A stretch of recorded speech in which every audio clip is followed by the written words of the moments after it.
जय गुरु जी। दोस्तों, यह है आपका अपना प्रिय आरजे आदि कश्यप मुंबई से मानुस और आपके लिए लेकर आया है आपका मनपसंद प्रोग्राम पॉजिटिव कर्मा।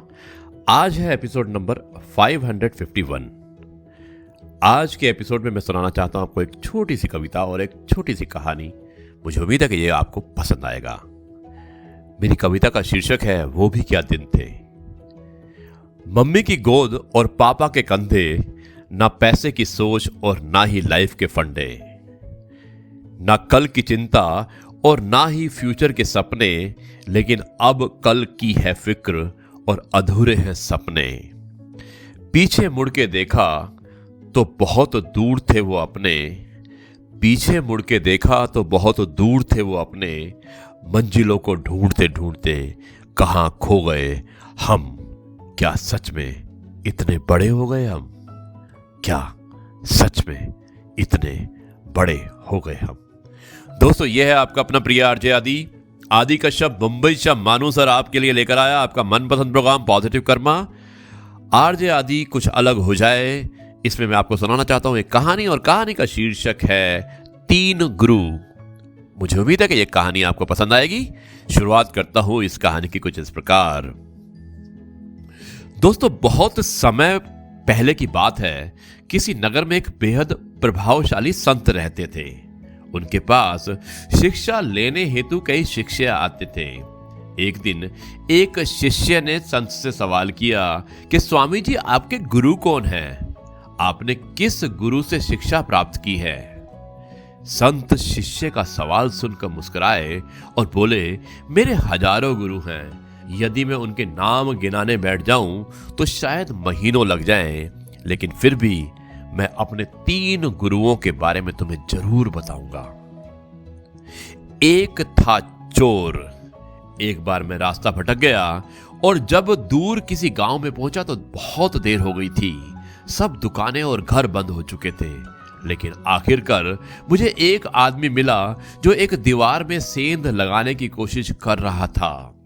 मैंने उससे पूछा कि मैं कहां ठहर सकता हूं, तो वो बोला कि आधी रात गए, इस समय आपको कहीं आसरा मिलना बहुत मुश्किल होगा, लेकिन आप चाहें तो मेरे साथ ठहर सकते हो। मैं एक चोर हूं, और अगर एक चोर के साथ रहने में आपको कोई परेशानी नहीं तो आप मेरे साथ रह सकते हैं। वो इतना प्यारा आदमी था कि मैं उसके साथ 1 महीने तक रह गया। वो हर रात मुझे कहता कि मैं अपने काम पर जाता हूं, आप आराम करो, प्रार्थना करो। जब वो काम से आता तो मैं उससे पूछता कि कुछ मिला तुम्हें? तो वो कहता कि आज तो कुछ नहीं मिला, पर अगर भगवान ने चाहा तो जल्द ही जरूर कुछ मिलेगा। वो कभी निराश और उदास नहीं होता था, हमेशा मस्त रहता था। जब मुझे ध्यान करते हुए सालों साल बीत गए थे और कुछ भी नहीं हो रहा था, तो कई बार ऐसे क्षण आते थे कि मैं बिल्कुल हताश और निराश होकर साधना वादना छोड़ लेने की ठान लेता था। और तब अचानक मुझे उस चोर की याद आती जो रोज कहता था कि भगवान ने चाहा तो जल्द ही कुछ जरूर मिलेगा, और मैं दोबारा से साधना में लग जाता। और मेरा दूसरा गुरु था एक कुत्ता, यानी कि डॉग। एक बहुत गर्मी वाले दिन में मैं बहुत प्यासा था और पानी की तलाश में घूम रहा था कि एक कुत्ता दौड़ते हुए आया। वो भी प्यासा था। पास ही एक नदी थी और उस कुत्ते ने आगे जाकर नदी में झांका तो उसे एक और कुत्ता पानी में नजर आया, जो कि उसकी अपनी परछाई थी। कुत्ता उसे देखकर बहुत डर गया। वो परछाई को देखकर भौंकता और पीछे हट जाता, लेकिन बहुत प्यास लगने के कारण वो वापस पानी के पास लौट आता। आखिर में अपने डर के बावजूद वो नदी में कूद पड़ा और उसके कूदते ही वो परछाई भी गायब हो गई। उस कुत्ते के इस साहस को देखकर मुझे एक बहुत बड़ी सीख मिली कि अपने डर के बावजूद व्यक्ति को छलांग लगा लेनी होती है। सफलता उसे ही मिलती है जो व्यक्ति डर का साहस से मुकाबला करता है।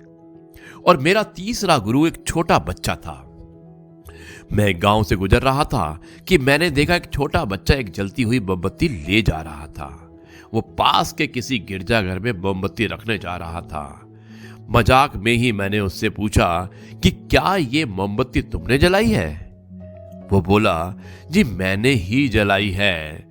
तो मैंने उससे कहा कि एक क्षण था जब यह मोमबत्ती बुझी हुई थी और फिर एक क्षण आया जब यह मोमबत्ती जल गई। क्या तुम मुझे वो स्रोत दिखा सकते हो जहां से ये ज्योति आई है? वो बच्चा हंसा और मोमबत्ती को फूंक मारकर बुझाते हुए बोला, अब आपने ज्योति को जाते हुए देखा है, कहां गई वो आप ही मुझे बताइए। मेरा अहंकार चकनाचूर हो गया, मेरा ज्ञान जाता रहा और उस क्षण मुझे अपनी ही मूढ़ता का एहसास हुआ। तब से मैंने कोरे ज्ञान से हाथ धो लिया। मित्रों, शिष्य होने का अर्थ क्या है? शिष्य होने का अर्थ है पूरे अस्तित्व के प्रति खुले होना, हर समय हर ओर से सीखने को तैयार रहना। जीवन का हर क्षण हमें कुछ ना कुछ सीखने का मौका देता है। हमें जीवन में हमेशा एक शिष्य बनकर अच्छी बातों को सीखते रहना चाहिए। ये जीवन हमें आए दिन किसी न किसी रूप से किसी गुरु के मिलाता है और किसी गुरु से भी मिलाता है। यह हम पर निर्भर करता है कि क्या हम उस संत की तरह एक शिष्य बनकर उस गुरु से मिलने वाली शिक्षा को ग्रहण कर पा रहे हैं या नहीं। फैसला आपके हाथ में है कि आपको गुरु की शिक्षा को ग्रहण करना है या नहीं। दोस्तों, यह है आपका अपना प्रिय आरजे आदि कश्यप, मुंबईचा माणूस, और आपके लिए लेकर आया आपका मनपसंद प्रोग्राम पॉजिटिव कर्मा। अब मैं इस कार्यक्रम को यहीं पर समाप्त करता हूँ। कल आपसे एक बार फिर मुलाकात होगी एक नए कार्यक्रम की तरफ, कुछ नई बातों के साथ, कुछ नई कहानी के साथ और कुछ नई कविताओं के साथ। तब तक के लिए कहता हूँ नमस्कार, जय हिंद, वंदे मातरम, भारत माता की जय, जय जवान, जय किसान, जय गुरु जी, शुक्राना गुरु जी।